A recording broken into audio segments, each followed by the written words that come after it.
If you're still struggling with consent, just imagine instead of initiating sex, you're making them a cup of tea.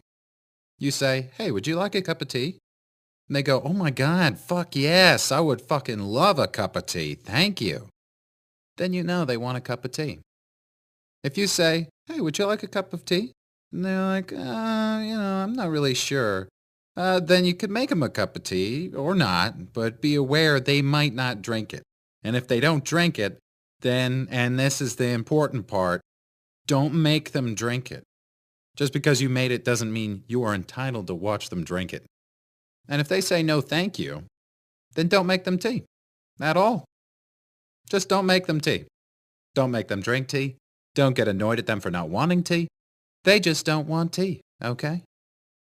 They might say, "Yes, please. That's kind of you." And then when the tea arrives, they actually don't want the tea at all. Sure, that's kind of annoying as you've gone to all the effort of making the tea, but they remain under no obligation to drink the tea. They did want tea, now they don't. Some people change their mind in the time that it takes to boil the kettle, brew the tea, and add the milk. And it's okay for people to change their mind. And you are still not entitled to watch them drink it. And if they're unconscious, don't make them tea. Unconscious people don't want tea. And they can't answer the question, "Do you want tea?" Because they're unconscious.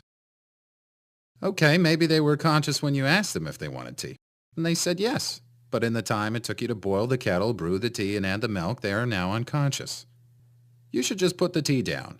Make sure the unconscious person is safe. And this is the important part again. Don't make them drink the tea. They said yes then, sure, but unconscious people don't want tea. If someone said yes to tea, started drinking it, and then passed out before they'd finished it, don't keep on pouring it down their throat. Take the tea away. Make sure they're safe, because unconscious people don't want tea. Trust me on this. If someone said yes to tea around your house last Saturday, that doesn't mean they want you to make them tea all the time. They don't want you to come around to their place unexpectedly and make them tea and force them to drink it going, "But you wanted tea last week." Or to wake up to find you pouring tea down their throat going, "But you wanted tea last night."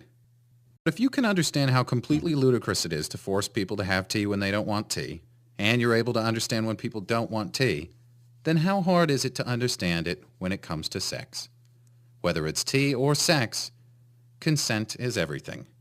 And on that note, I'm going to go make myself a cup of tea.